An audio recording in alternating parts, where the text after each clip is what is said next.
Olá a todos. Iniciando nosso trabalho sobre a análise comparativa de heurísticas para o problema do caixeiro viajante, da disciplina de teoria dos grafos. E hoje nós vamos falar de um dos problemas mais clássicos da ciência da computação, que é o problema do caixeiro viajante, ou PCV. O objetivo ele é simples de entender. Imagine que um vendedor precisa visitar várias cidades. Então, esse vendedor quer encontrar a rota mais curta possível, passando por cada cidade apenas uma vez antes de voltar para casa. Ou seja, ele vai sair de um ponto de partida, passar por todas as cidades e retornar para esse mesmo ponto. E apesar da simplicidade, o problema do caixeiro viajante é classificado como NP difícil. Isso significa que a cada nova cidade que a gente adiciona, o número de rotas possíveis cresce de forma explosiva, tornando impossível testar todas elas na maioria dos casos práticos.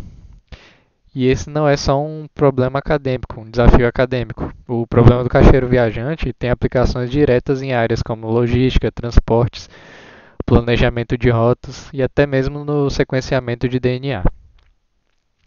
O objetivo do nosso trabalho foi implementar e avaliar três abordagens diferentes para resolver esse problema.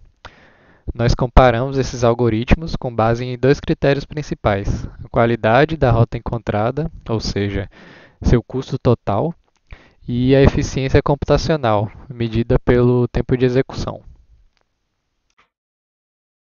Falando um pouco da abordagem experimental do nosso projeto, nossa metodologia foi estritamente prática, com foco em medir o desempenho real dos algoritmos em instâncias padronizadas. Sobre o ambiente computacional, todos os algoritmos foram implementados na linguagem Python, por ter uma estrutura limpa e legível.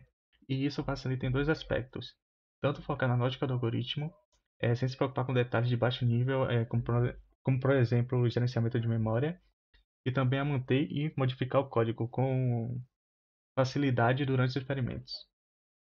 Utilizamos as seguintes bibliotecas para facilitar a implementação, execução e também na exibição dos resultados. Math, NumPy e Random foram utilizados para cálculos matemáticos que são necessários para algoritmos mais sofisticados, como é o caso do genético. Nós utilizamos o TSPlib 95 para ler e interpretar os arquivos da instância do problema e juntamente com o gzip, que é responsável pela descompactação dos datasets do problema. Todos os datasets são em arquivos compactados e o gzip serve para fazer a leitura desses arquivos. Também utilizamos a biblioteca Time para medir com precisão o tempo de execução de cada algoritmo e o Matplotlib para a visualização dos resultados gerados para todos os algoritmos. Então, quando executamos o código, nós temos os resultados dos algoritmos para instâncias do TSPlib exibida em gráficos. Sobre o conjunto de dados, ou seja, as instâncias ou entradas do nosso problema. Utilizamos 6 instâncias reais com diferentes tamanhos, variando de 52 a 442 cidades. Essas instâncias foram baixadas na biblioteca TSPlib, que é muito conhecida na área de testes e benchmark para o problema do caixeiro viajante. Ao lado, é possível verificar como as entradas são disponibilizadas e lidas na biblioteca para os algoritmos. Então, é basicamente a cidade e nós temos a localização delas. Agora falando um pouco das métricas de avaliações. As duas métricas foram o custo da solução, ou seja, o comprimento total da rota gerada, também o tempo de execução, que foi medido em segundos, do início ao fim do algoritmo, ou seja, o time iniciado antes de chamar a função responsável por aquele algoritmo e após o retorno dessa função, ele é finalizado. Passando agora para a heurística do vizinho mais próximo. O algoritmo do vizinho mais próximo é uma heurística construtiva simples e rápida. Sua ideia principal é sempre escolher a cidade mais próxima ainda não visitada, até formar um ciclo completo. No nosso código, seguimos os seguintes passos. Também trouxe aqui como está implementado no Python, até para facilitar um pouco é, associar cada ponto com o código. Nós temos primeiramente o ponto de partida, que inicia uma cidade fixa, a cidade de índice 1. Temos uma lista de rótulos de cidade que vão de 1 a n. Essa cidade inicial é armazenada para ser usada novamente no final. ou seja, no fechamento do ciclo. Em segundos, o segundo passo é a decisão gulosa, ou seja, aqui ocorre o coração do algoritmo, a busca pela cidade mais próxima ainda não visitada. Acessamos o vetor de distância da cidade atual para todas as outras. Para cada cidade candidata, se ela ainda não foi visitada e sua distância é menor do que a distância até agora, ela é marcada como próxima cidade. Ou seja, de todas as cidades nós pegamos a distância e a menor nós escolhemos. A cidade atual é adicionada à rota final. Agora falando sobre a terceira etapa, que no caso é o avanço. A cidade atual é adicionada à rota final. A distância até a próxima cidade é armazenada em uma lista e atualizamos a cidade, que será o novo ponto de partida no próximo passo do laço. Agora vamos para o quarto passo, que é a repetição. Ou seja, o algoritmo continua executando enquanto ainda não tiver visitado todas as cidades e a cidade atual ainda não estiver no caminho. Isso garante que cada cidade será visitada exatamente uma vez. O quinto passo, nós temos o fechamento. Ou seja, todas as distâncias são somadas para obter o custo total da rota. O algoritmo retorna esse valor que representa a eficiência da rota encontrada. Algumas observações sobre esse algoritmo: ele é determinístico, ou seja, sempre produz o mesmo resultado com os mesmos dados, porque não há aleatoriedade, ou seja, é um algoritmo meio estático. Tem sobre a complexidade do algoritmo. Ele percorre todas as cidades uma vez, e para cada uma analisa todas não visitadas, o que dá uma complexidade de aproximadamente ON². Nós temos a eficiência do algoritmo também. E apesar de simples, ele foi muito rápido nos testes, executando em milissegundos até para distâncias grandes. O segundo algoritmo que analisamos é a heurística gulosa. É importante entender que esse algoritmo é semelhante ao algoritmo anterior do vizinho mais próximo. A lógica de a cada passo se mover para a cidade mais próxima ainda não visitada é exatamente a mesma. Então, qual que seria a diferença? A mudança é pequena, mas fundamental, e está justamente na inicialização do algoritmo. Diferente do vizinho mais próximo, que sempre começa na mesma cidade, a heurística gulosa seleciona o ponto de partida de forma aleatória a cada vez que o executamos.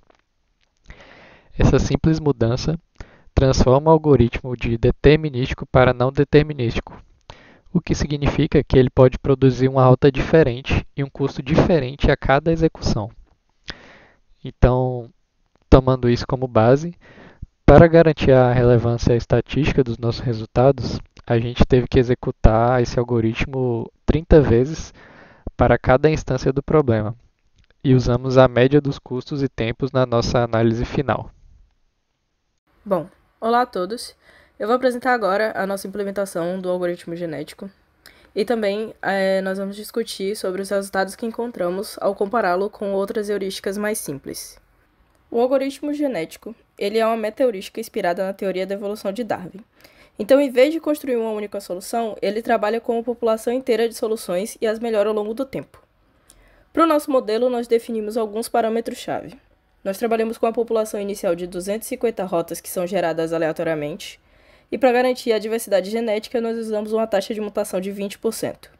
O nosso critério de parada foi atingir 200 gerações, ou caso a solução não apresentasse nenhuma melhora por 50 gerações seguidas.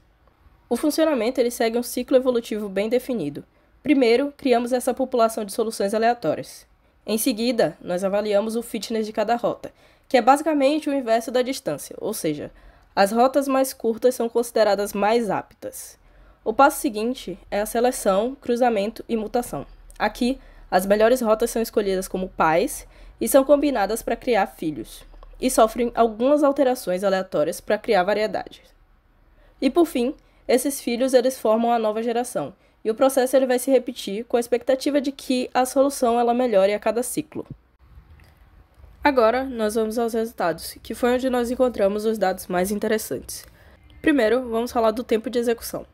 Como vocês podem ver na tabela, a diferença de performance ela foi gritante. Os algoritmos mais simples, como o vizinho mais próximo e o algoritmo guloso, foram ordens de magnitude mais rápidos. Para dar um exemplo, no dataset que possui 52 cidades, o algoritmo genético levou quase 12 segundos, enquanto o algoritmo guloso levou meio milissegundo. O ponto que mais chamou nossa atenção foi a qualidade da solução. A expectativa teórica era que o algoritmo genético, por ser mais complexo e demorado, nos entregaria rotas de menor custo.